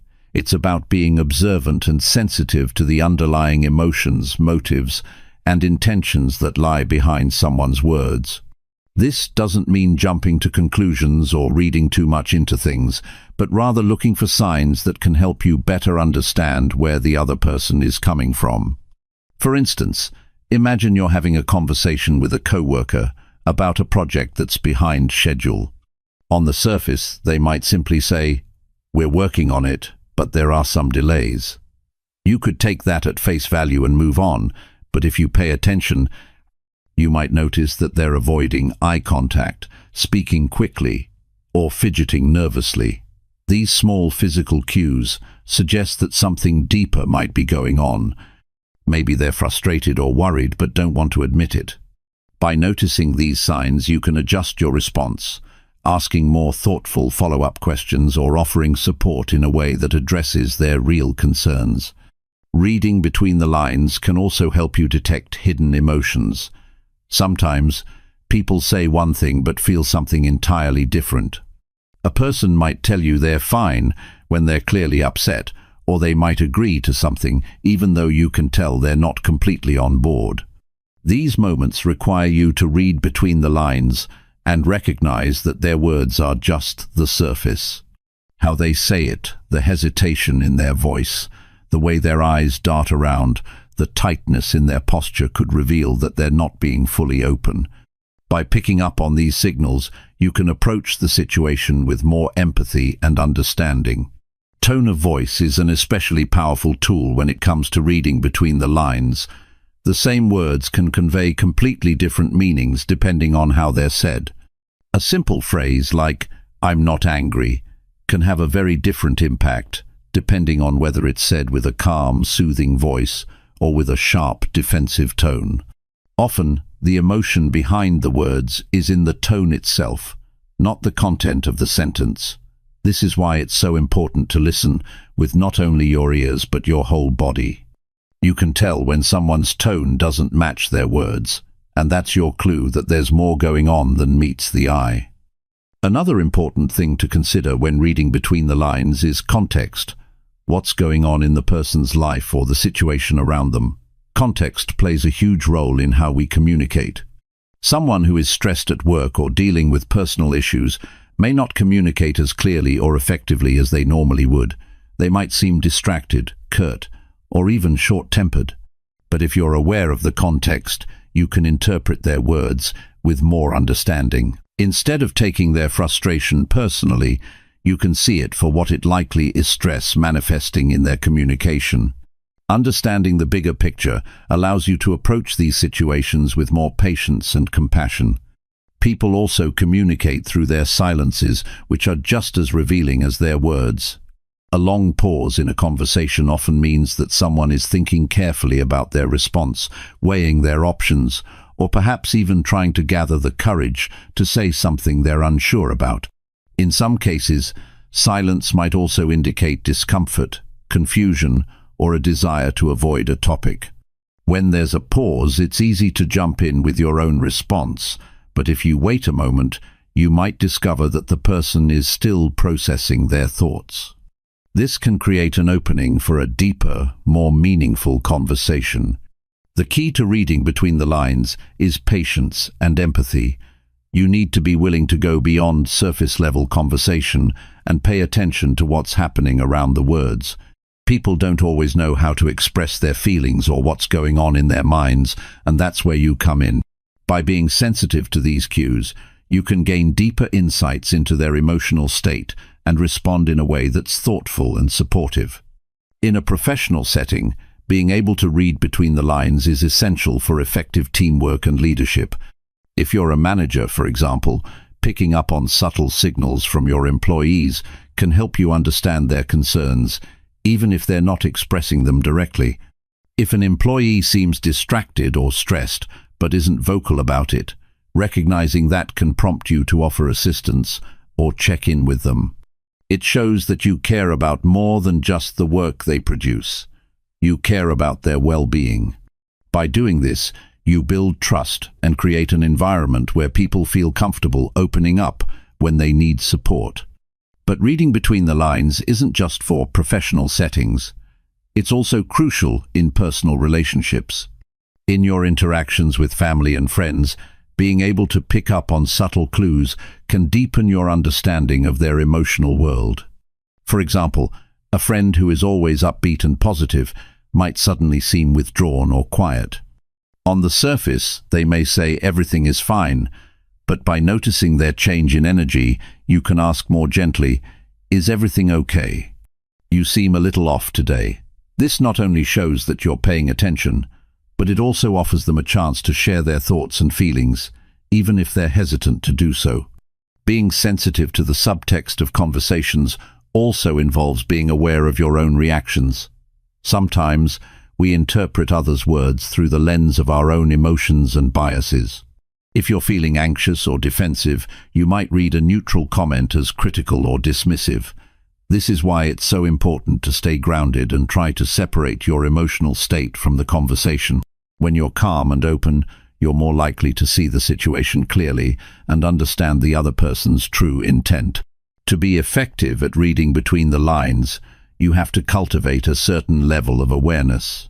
Awareness of the person you're speaking to, their body language, tone, and the context of the conversation. Awareness of your own emotions and biases.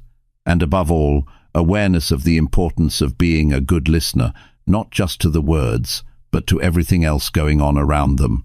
When you read between the lines, you don't just listen to what someone is saying, you listen to what they're not saying. You notice the things they might not even realize they're revealing through their body language, silence and tone. And with that understanding, you can communicate in a way that's more thoughtful, compassionate, and aligned with their true needs. Chapter 12. Giving feedback that helps.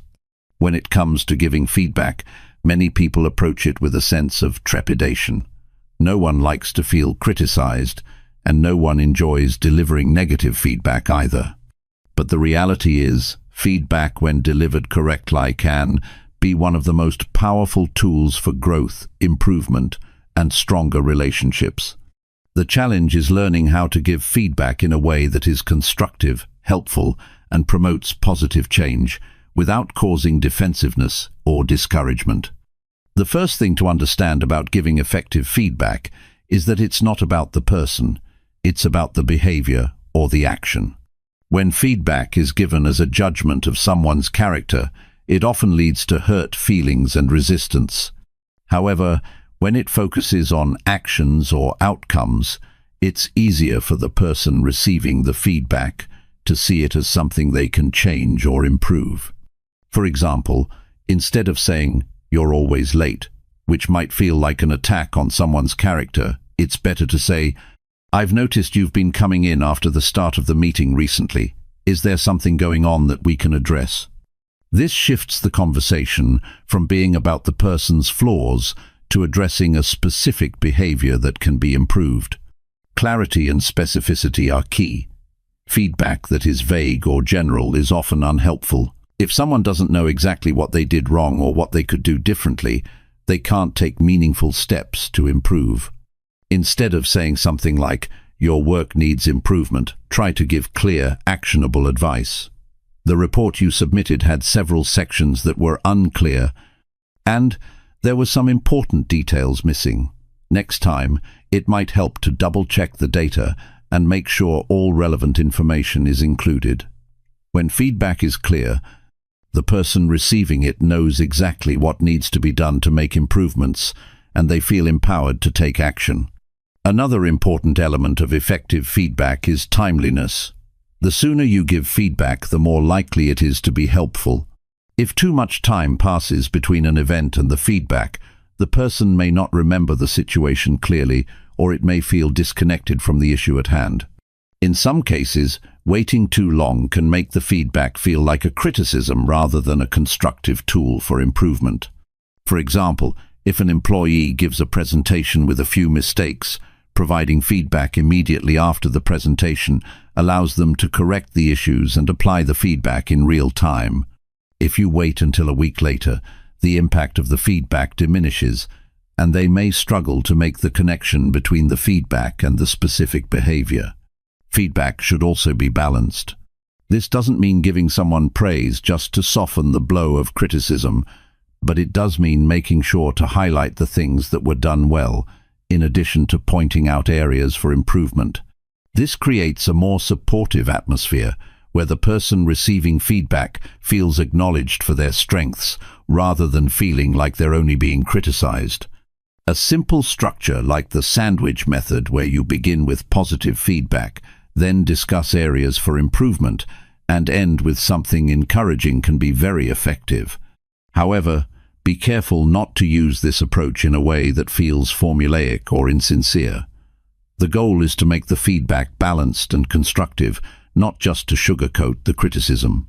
One of the most important aspects of feedback is ensuring it's actionable. It's easy to say, "You need to improve your communication skills," but it's much more helpful to say, "It would be great if you could speak more slowly in meetings, and make sure to summarize key points to help everyone follow along." This type of feedback gives the person clear steps they can take to make improvements.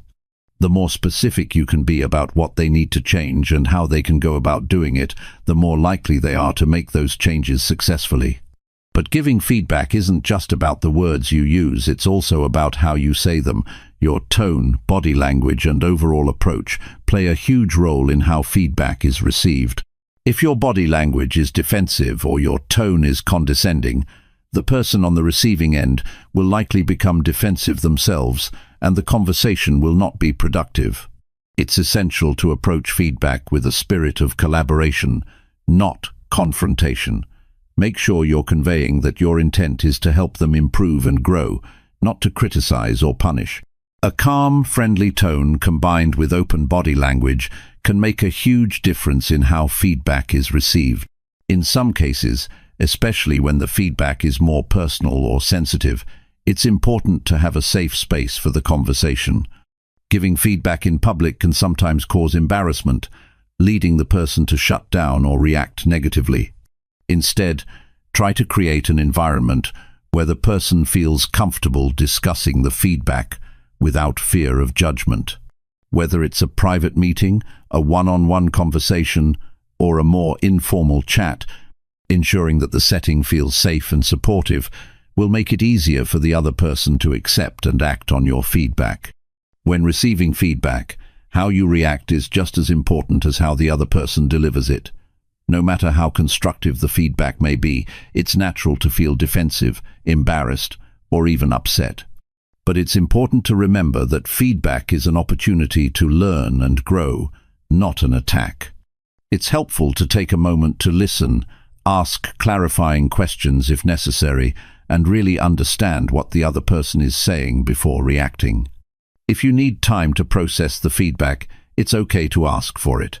Responding calmly and thoughtfully shows that you're open to improvement and committed to making the necessary changes. Feedback isn't just for problems, it's also for praise and encouragement. It's easy to forget that positive feedback is just as important as negative feedback. In fact, people often respond even better to positive reinforcement than to criticism. When you recognize and acknowledge someone's efforts or successes, it motivates them to continue performing at a high level. So, if you see someone doing something well, don't be shy about giving them feedback that highlights their strengths. A little encouragement goes a long way in building confidence and trust. Ultimately, the goal of feedback is to create a culture of growth and mutual respect. When feedback is given in a way that is specific, timely, actionable, and delivered with empathy, it fosters an environment where people feel comfortable learning from their mistakes, building on their strengths, and improving their performance. This creates an atmosphere of trust and collaboration where everyone can thrive. By focusing on both the positives and areas for improvement, feedback can become a powerful tool for continuous development and stronger relationships, whether at work, at home, or in any other area of life. Chapter 13. Telling stories people remember. Telling stories has always been a powerful way to connect with people. Since the beginning of human history, we've communicated through stories, whether through word of mouth, written records, or now through digital platforms. Stories are compelling because they engage us emotionally. They capture our attention, and they make complex ideas easier to understand. When we share a story, we allow others to see the world through our eyes, to feel what we've felt, and to experience something that may be new or unfamiliar to them. The art of telling stories that people remember isn't something reserved for professional speakers, writers, or marketers. It's something that each of us can develop and use in everyday conversations. Whether we're sharing an experience with a friend, telling a colleague about a project, or trying to motivate a team, stories can make all the difference. But it's not just about the content of the story, it's about how we tell it. A well-crafted story can turn a mundane message into something memorable. At the heart of any great story is an element of relatability. People remember stories that resonate with them personally. If you're sharing a story, think about who your audience is and how they might relate to the experiences you're talking about. What challenges have they faced that are similar to the ones in your story? What emotions are they likely to feel based on the situation? The more you can tap into the emotions, struggles, and desires of the people you're speaking to, the more likely your story will stick with them. But relatability alone isn't enough. Structure is key. Every good story has a beginning, middle, and end. Without these, a story can feel aimless or disjointed. In the beginning, you want to introduce the characters or the situation. You want to set the scene and give the audience enough context to understand what's at stake. The middle of the story is where the conflict or challenge arises. This is where things get interesting, where the audience starts to feel the tension. The resolution comes at the end, where the challenge is resolved in some way, and the audience is left with a sense of closure or insight. Without this structure, stories can feel incomplete or unsatisfying. A lot of people are afraid to tell stories because they think they need to be perfect or dramatic to capture attention, but the best stories often come from the simplest, most genuine experiences. A story doesn't need to have a grand plot or a huge twist to make an impact. Sometimes the most powerful stories come from everyday moments. Think about the last time you had a conversation with a close friend or family member. It wasn't about grandiose events, but rather the small, relatable details that made the story meaningful. When you tell a story that's rooted in authenticity, people can connect with it in a way that feels real. One key aspect of effective storytelling is the use of details. Details bring your story to life, making it more vivid and engaging. Instead of simply saying, "It was a difficult situation," describe what made it difficult. What did you feel? What did you see? What were the stakes? The more sensory details you add, what you heard, saw, or even smelled, the more your audience will feel like they were there with you. A story with rich details feels more alive, more real, and more compelling. However, while details are important, it's also essential to keep the story focused. It's easy to get carried away with too many tangents or unnecessary information. A good story has a clear point or message, and every detail should serve to support that message. If something doesn't add to the story or help move it forward, it's better to leave it out. People appreciate stories that get to the point and don't waste time. That doesn't mean you shouldn't be descriptive or engaging, just be mindful of what matters and what doesn't. Another important element of storytelling is emotion. Emotions are what make a story memorable. People remember how you made them feel, even more than they remember what you said.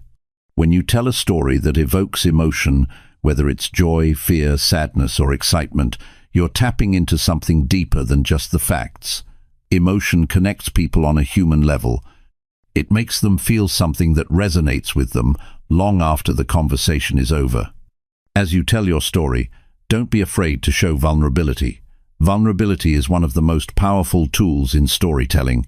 When you're open and honest about your struggles, failures, or moments of doubt, people can relate to you in a way that they can't if you're only sharing successes. Vulnerability humanizes you and makes you more approachable. It creates a sense of trust and connection. And often, these are the stories that people remember the most, the ones where you show who you really are, rather than just the polished version of yourself. Another aspect to consider is timing. The best stories are told at the right time. If you're telling a story in a conversation, it should fit the moment. Don't force a story into a situation where it doesn't feel natural. The flow of a conversation matters. If you're sharing a story to make a point, make sure it's relevant to the topic at hand. And, just as important, know when to stop. A story can lose its impact if it goes on too long or feels like it's dragging. Keep your story concise and make sure it has a clear ending. One technique that's often overlooked is the use of pauses. Pauses are incredibly effective in storytelling because they build suspense and give your audience time to absorb what you've just said.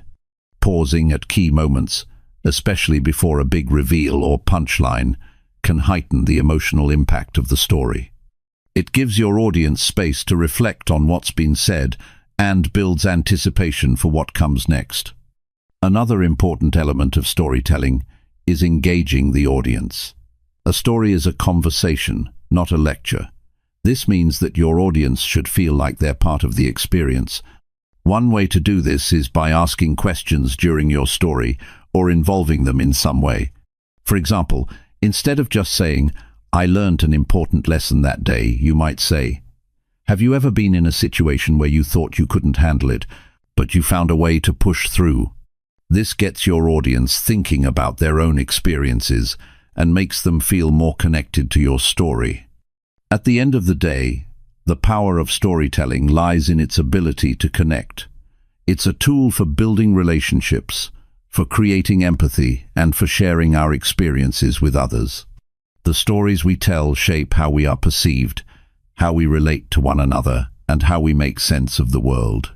By learning to tell stories that are authentic, engaging, and impactful, we open up the possibility for deeper connections and more meaningful conversations. Storytelling isn't just a skill, it's a bridge between hearts, and when done well, it has the power to change the way people think and feel. Chapter 14. Managing emotions in conversations.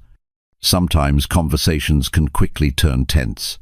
Emotions run high, words get exchanged, and before you know it, what could have been a simple discussion becomes a full-blown argument. We've all been there. You're trying to express something important, but it's hard to get the words right without feeling frustrated. Or perhaps the person you're speaking with is defensive, unwilling to listen, and suddenly the situation is spiraling. The truth is, emotions play a huge part in how we communicate, and when they're not managed well, things can easily go south. Learning to manage your emotions and the emotions of others during tough conversations is one of the most important skills for effective communication. First, it's essential to recognize that emotions aren't something we can simply turn off. They are a natural, human response to our thoughts and experiences. And whether we're aware of it or not, our emotions are always influencing the way we speak and listen. What happens in a difficult conversation is that our emotional reactions often take over, making it harder to think clearly and respond rationally. In those moments, it's easy to get defensive, angry, or upset, and that usually only escalates the conflict. But if we can pause and take a step back, we have the chance to regain control of the situation. One of the first steps in managing emotions in conversations is becoming aware of how we feel. It sounds simple, but how often do we actually stop and check in with ourselves before reacting to something someone else has said? It's so easy to get swept up in the moment, but when we can pause and identify what we're feeling, whether it's frustration, anxiety, or even excitement, it gives us the space we need to respond more thoughtfully. For example, if you feel yourself getting angry, instead of reacting immediately, take a deep breath. Recognize that the anger is there, but that it doesn't have to control your response. Acknowledging your emotions gives you the power to decide how to respond, rather than letting your feelings dictate your actions. It's also important to recognize that emotions aren't just internal. They're often visible to others through our body language, tone of voice, and facial expressions. You might feel calm on the inside, but if your arms are crossed, your voice is sharp, or you're avoiding eye contact, the other person will pick up on that. They'll interpret your behavior as defensive or closed off, even if that's not your intention. Being aware of these nonverbal cues can help you manage the message you're sending. When you feel emotions starting to rise, try to keep your posture open, your tone neutral, and your facial expressions soft. It's not always easy, but it can make a huge difference in how the conversation unfolds. Another way to manage emotions in tough conversations is to practice active listening. Often, when emotions run high, we stop listening and start thinking about what we're going to say next. We're too focused on defending our own point of view that we fail to truly hear the other person's perspective. This creates a barrier between you and the person you're speaking with. Instead of trying to form a response while they're talking, focus entirely on what they're saying. Listen to understand, not to react. This can lower the emotional intensity of the conversation because it shows the other person that you care about their thoughts and feelings. When they feel heard, they're less likely to escalate the conversation, and you can both work toward a more productive outcome. Another tactic to manage emotions is empathy.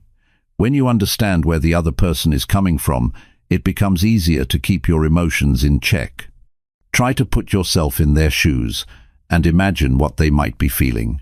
If someone is upset, it might not be about you. It could be because of a personal struggle they're dealing with, or they may feel unheard or dismissed. When you approach the conversation with empathy, it's easier to stay calm and respond with compassion. even if you don't agree with everything they're saying.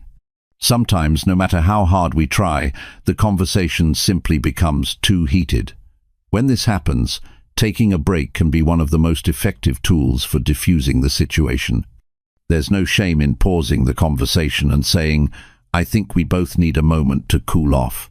Stepping away from the situation gives both people the opportunity to gather their thoughts, calm down, and return to the conversation with a clearer mind. This is especially important if emotions are starting to get the best of both parties.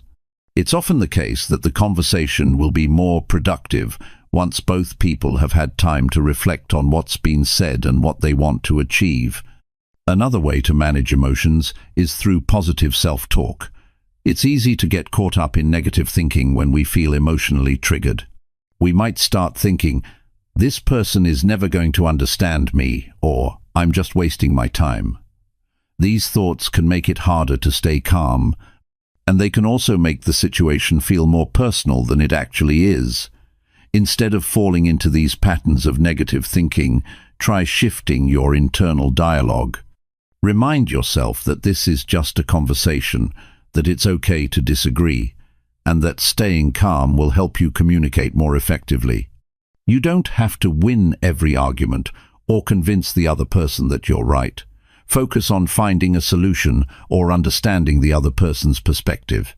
Managing your emotions doesn't mean you have to suppress them. It's not about pretending that you're fine when you're not. Rather, it's about channeling those emotions in a way that doesn't derail the conversation. When you feel frustrated or upset, express that in a constructive way. Instead of saying, "You always do this," try something like, "I feel frustrated when this happens because it makes it hard for me to communicate." By framing your emotions in terms of how they affect you, rather than blaming the other person, you open the door for a more productive dialogue. Sometimes the best way to manage emotions is simply to stay present. When things get emotional, our minds often race ahead, imagining all sorts of outcomes and possibilities. This can make it harder to stay grounded in the present moment, which is essential for effective communication. Focus on the here and now and the conversation at hand, on what's being said, and on the solutions you're trying to find together. Staying present will help you keep your emotions in check and maintain a clear head throughout the exchange. Difficult conversations are a natural part of life. No one enjoys them, but they are often necessary for growth and progress, whether in personal relationships or professional settings. By learning to manage emotions, both your own and others, you can ensure that these conversations remain productive and respectful. When emotions are handled well, it becomes easier to communicate honestly, solve problems, and build stronger, more meaningful connections with the people around you.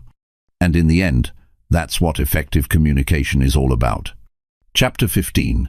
Sometimes silence is the best response. There's a lot of power in silence. In the rush to always say the right thing, to keep the conversation going, we often overlook the strength that comes from pausing and giving space. Silence can be a powerful tool, especially in tough conversations or when emotions run high. At times, it's more than just not speaking. It's an intentional pause that allows both you and the other person to reflect, digest, and perhaps reconsider what's been said. Knowing when to be silent is just as important as knowing when to speak. Imagine a moment when a heated argument is unfolding. Words are flying back and forth. Tensions are rising, and you can feel the situation escalating. What if, instead of continuing to argue, you chose to step back and embrace the silence? Instead of saying something you might regret later, you simply take a breath and let the moment pass. By holding back from responding right away, you create an opportunity to calm down, think clearly, and avoid making the situation worse.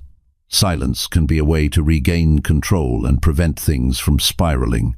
Often, when we're involved in a conversation, we're thinking ahead to what we want to say next, especially if we feel strongly about something. The desire to respond quickly is natural, but it can lead us to react impulsively rather than responding thoughtfully.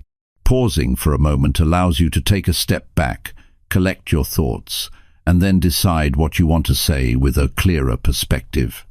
In those moments, silence can be the wisest choice, especially if your emotions are running high or if the conversation is becoming unnecessarily tense.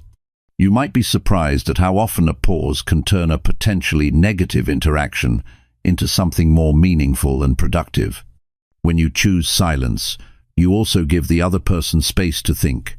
Sometimes, people don't know how to express themselves clearly, and in that silence, they may come to realize what they really want to say. It's easy to get caught up in the need to fix the situation or find a resolution right away. But the truth is, some answers need time to surface. Silence allows both parties to reflect and think before reacting. And when both sides have that opportunity, it often leads to more thoughtful, less reactive communication. There's also something deeply respectful about silence in conversation. It shows that you value the other person's thoughts and feelings. Instead of talking over them or cutting them off, you let them speak at their own pace, giving them the room they need to express themselves fully. Sometimes, when we're talking with others, we become so eager to share our point of view that we forget to listen. A moment of silence can be the most respectful thing you can offer in an exchange. It lets the other person know that their words matter. Silence can also create a sense of comfort. Imagine sitting with a close friend or family member in complete silence, but feeling completely at ease. There's no need for constant chatter, no pressure to fill the space with words. This type of silence is a quiet form of connection. It's the kind of silence that doesn't need to be uncomfortable because it's built on trust and understanding. It's the same kind of silence that can exist between two people who've shared a long day together, not needing to speak to feel close. In the right context, silence isn't an absence of connection. It's a space where both parties can simply be without the pressure to perform in a conversation. In a tough conversation, silence can help you avoid saying things you might later regret. We've all had moments when we've let words slip out in the heat of the moment, words that we wish we could take back. Silence is a safeguard against that. Instead of reacting impulsively, a moment of stillness gives you the chance to process your feelings and choose your response carefully. It's easy to think that saying something immediately will help resolve a situation, but sometimes the best resolution comes from giving things time to settle. By holding your tongue, you create space for yourself and for the other person to approach the situation with a clearer mind. One of the most profound aspects of silence is its ability to change the dynamic of a conversation. Sometimes, when we're speaking with someone who's upset or angry, they might be expecting us to react in a certain way. They might be anticipating a defensive response, or they might want us to counter their argument. But when you stay silent, it can disarm them. It forces them to reconsider their own approach, and sometimes even make them stop and reflect on what they've said. The lack of response is often enough to shift the tone of the conversation from confrontation to collaboration. By choosing silence, you give yourself the chance to break free from the usual cycle of escalation. Silence can also give us time to listen, to really hear what the other person is saying, without interrupting or jumping to conclusions. Often, when we're caught up in a conversation, we're more focused on our own agenda than on what the other person is trying to communicate. But if you can pause and listen deeply, it can lead to deeper understanding and stronger communication. The silence gives you a moment to truly absorb their words without the pressure of responding right away. There's a certain power in choosing silence as a response. It's not weakness, it's strength. It's knowing that not every situation requires a response, and that sometimes the most powerful thing you can do is simply be present and listen. This kind of silence can be an act of self-control and emotional intelligence. You're demonstrating that you're not controlled by your immediate impulses, but that you're thoughtful, composed, and willing to allow the conversation to evolve on its own terms. When you're in a heated conversation or when tensions are high, sometimes silence can be the very thing that creates space for healing. Words can hurt, they can wound, and they can escalate conflict. But silence, Silence creates the opportunity for both people to reflect and recalibrate.